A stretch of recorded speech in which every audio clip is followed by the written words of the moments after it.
আমার কাকিমা দেখতে অনেক সুন্দরী ছিল। কাকা বিদেশ চলে যাওয়ায় কাকা বলেন আমি যেন কাকিমার খেয়াল রাখি, কাকিমার প্রয়োজনীয় জিনিসপত্র এনে দেওয়া, বাজার করা। আর তাছাড়া কাকিমা বাড়িতে একা থাকতে পারবে না, তাই আমি কাকিমার বাসায় থেকেই লেখাপড়া করতাম।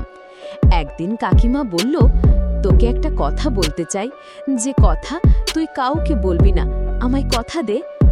আমি কাকিমামাকে বললাম, ঠিক আছে, কাউকে বলবো না। তারপর কাকিমা আমাকে যা বলেছিল তা শুনে আমার হুঁশ উড়ে গেল। বন্ধুরা, মূল গল্পটি শুরু করার পূর্বে তোমাদের কাছে ছোট্ট একটা রিকোয়েস্ট, তোমরা যারা এখনো আমার চ্যানেলটিকে সাবস্ক্রাইব করোনি তারা আমার চ্যানেলটিকে সাবস্ক্রাইব করে পাশে থেকো। কাকু বিদেশ যাওয়ার পর কাকিমার জীবনে এক ধরনের শূন্যতা তৈরি হয়। সংসারের সব দায়িত্ব যেমন কাঁধে এসে পড়ে, তেমনি মানসিকভাবে তিনিও বিপর্যস্ত হয়ে পড়েন। শঙ্কর পরিবারের তরুণ সদস্য লক্ষ্য করেন কাকিমা কিছুটা পরিবর্তিত হয়ে গেছেন। হয়তো ক্লান্তির কারণে বা একাকিত্বে তিনি রুমের দরজা খোলা রেখে ঘুমিয়ে পড়েন। মন খারাপ থাকে, কথাও কম বলেন। এক রাতে শঙ্কর অদ্ভুত এক শব্দ শুনে কাকির রুমে গিয়ে দেখেন তিনি ঘুমন্ত। পরদিন জিজ্ঞেস করলে কাকিমা হেসে বলেন, এসি না থাকে দরজা খোলা রাখলেই বাতাস আসে, আর এতে ঘুম ভালো হয়। শঙ্কর তবু মনে করেন কাকিমা হয়তো নিজেকে দুর্বল ভাবতে চাইছেন না, তাই কিছু বলতে চাইছেন না। দিন যায়, কাকিমা আবার কিছুটা স্বাভাবিক হন। একদিন তিনি শঙ্করকে বলেন, মানুষ যখন একা হয় তখন সাহসী হতেই হয়। শঙ্কর উপলব্ধি করেন সাহায্য মানে শুধুই কাজের হাত নয়, বোঝার জন্য পাশে থাকা। বজ্রসহ বৃষ্টি। এক রাতে কাকিমা বলেন, চা খেতে খুব ইচ্ছে করছে। শঙ্কর চা বানিয়ে দেন।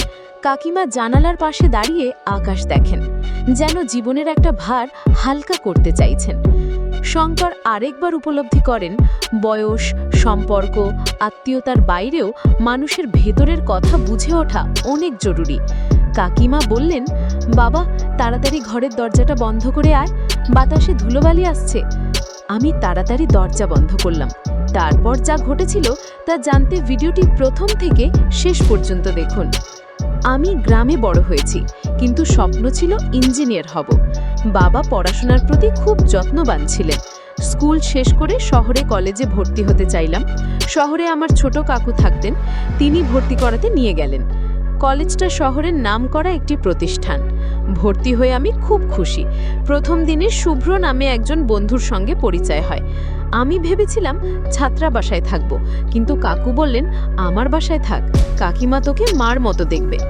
কাকিমা দরজা খুলে অবাক হয়ে বললেন, তুই শঙ্কর, এত বড় হয়ে গেছিস? তিনি হাসি মুখে বললেন, ভেতরে আয়, আজ তোকে নিজের হাতে রান্না করে খাওয়াবো। নতুন শহরে নতুন মানুষদের সঙ্গে শুরু হলো আমার জীবন। সকালে কলেজ, সন্ধে পড়া, রাতে কাকিমার রান্না। এই রুটিনে অভ্যস্ত হয়ে উঠছিলাম। কাকিমা খুব যত্ন নিতেন, খাওয়া, ক্লাস, বিশ্রাম সব কিছুতে খেয়াল রাখতেন। তবে একটা বিষয় খেয়াল করতাম, কাকু বাসায় থাকলে কাকিমা কিছুটা গম্ভীর থাকতেন, আর কাকু বাইরে গেলে তিনি অনেকটা প্রাণবন্ত হয়ে উঠতেন। আমি ভাবতাম হয়তো সংসারের চাপ কমে গেলে মানুষ হালকা বোধ করে। একদিন কলেজ থেকে ফিরতে দেরি হলো। কাকিমা টেবিলের পাশে বসেছিলেন, মুখটা ক্লান্ত দেখাচ্ছিল। আমি বললাম, কাকিমামা, আপনি আজ মনমরা কেন? তিনি একটু চুপ করে থেকে বললেন, শঙ্কর, তুই তো বড় হয়েছিস, কিছু কথা আছে যা কাউকে বলিনি, তুই শুনতে চাস? আমি অবাক হয়ে বললাম, কি কথা কাকিমা? তিনি বললেন, তোর কাকুর জন্য অনেক কিছু ত্যাগ করেছি, কিন্তু সে কি আমার জন্য কিচ্ছু করেছে? আমি চুপ করে রইলাম। তার কথায় এক ধরনের না বলা কষ্ট ছিল। কিছুদিন পর কাকিমা বললেন, তোর কাকা বিদেশে চলে যাওয়ার পর মনে হচ্ছে ঘরে যেন শান্তি ফিরে এসেছে। আগে সব সময় ভাবতাম কিভাবে সংসার সামলাবো, এখন বুঝি নিজের অস্তিত্বও গুরুত্বপূর্ণ। আমি বুঝতে পারলাম কাকিমা শুধু একজন গৃহিণী নন, তিনি একজন মানুষ যার অনুভূতি, আত্মসম্মান এবং নিজের জন্য ভাবার অধিকার আছে, যা আমার কাছে পরিষ্কার ছিল না।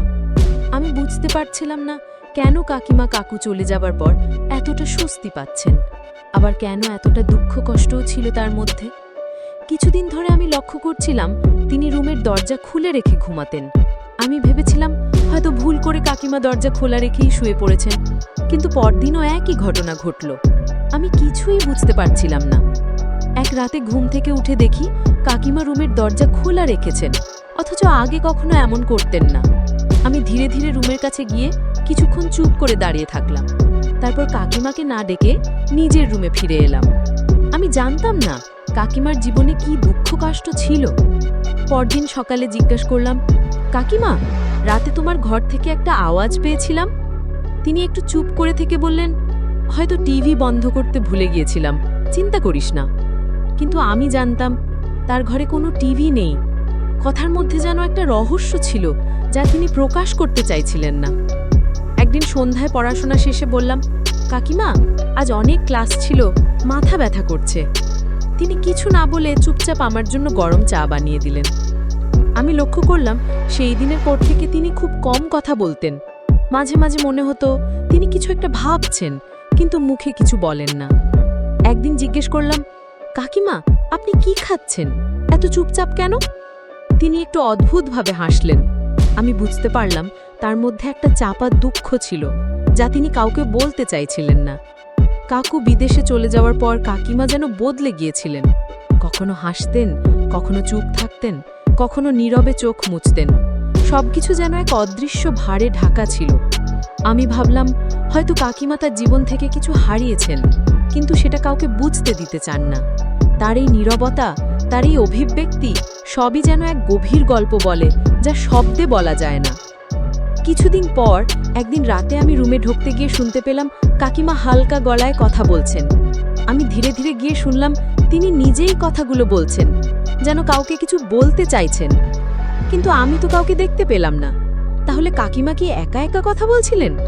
কাকিমার কথাগুলোর মধ্যে এক ধরনের দুঃখ ছিল। আমি বুঝতে পারলাম যিনি হাসি মুখে সংসারের সব দায়িত্ব পালন করছেন, তার ভেতরে হয়তো একটা গভীর কষ্ট লুকিয়ে আছে যা তিনি কাউকে বলতে চান না। সেই রাতে আমি চুপচাপ রুমে ফিরে এলাম, কিন্তু কাকিমার কথা বারবার মনে আসছিল। কেন তিনি একা একা কথা বলেন? তার জীবনে কি এমন কিছু ঘটেছে যা তিনি কখনো কাউকে বলেননি? তার মনের ভেতর যে কষ্ট ছিল সেটা তখনও আমার কাছে পরিষ্কার হয়নি। একদিন সকালে দেখি কাকিমা অনেকটা চুপচাপ। তিনি সেদিন প্রায় কিছুই বলেননি, শুধু ঘরের কাজ শেষ করে একবার বাইরে গিয়ে এলেন। আমি জিজ্ঞেস করলাম, কাকিমা, আজ কিছু হয়েছে? তিনি মাথা নাড়িয়ে বললেন, কিছু না শঙ্কর, তুই পড়াশোনায় মন দে, আমি ঠিক আছি। কিন্তু আমি বুঝতে পারলাম তার মুখে যে কষ্টের ছাপ ছিল সেটা কোনোদিনও মুছে যায়নি। আমি বললাম, আমি তো তোমার সন্তানের মতো, তুমি নিজেই বলেছ আমি তোমার ছেলের মতো।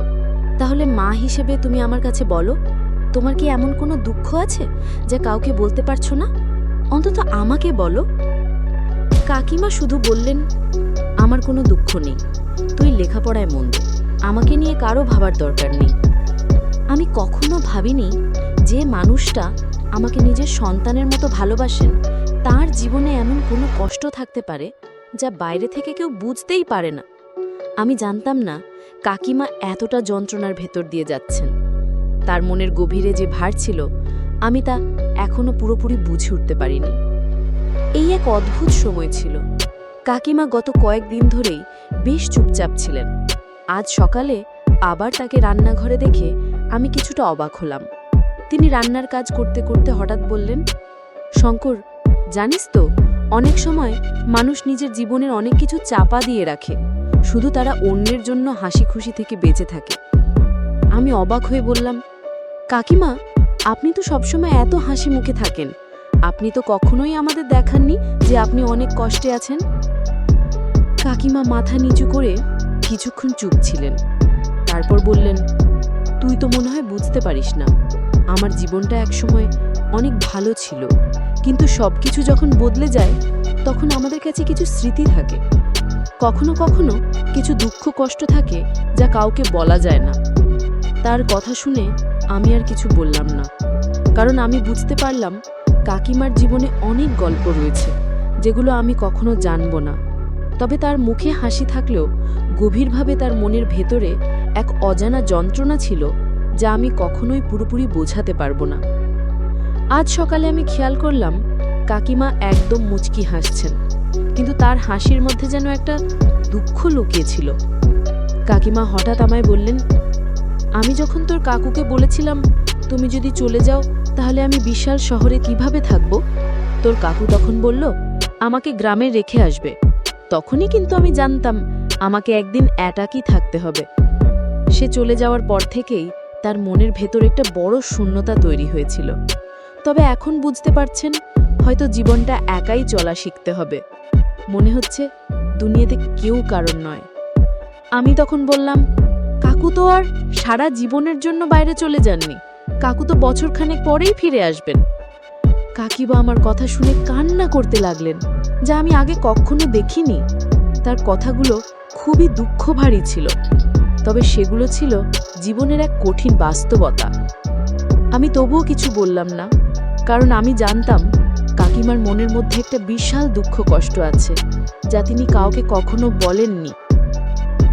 সপ্তাহের পর সপ্তাহ পেরিয়ে গেল, কিন্তু কাকিমার চুপচাপ থাকার কারণে আমি আরও চিন্তিত হয়ে পড়লাম।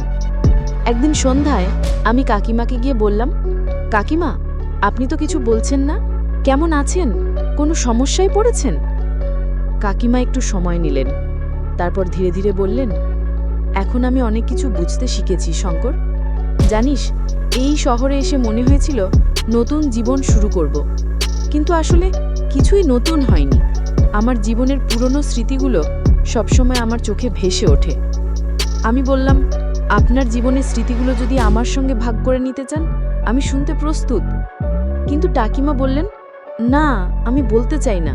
তার চোখে যেন এক ধরনের ভয় ছিল, যেন তিনি কিছু লুকিয়ে রাখছেন, যা তাকে ভেতরে ভেতরে কষ্ট দিচ্ছে।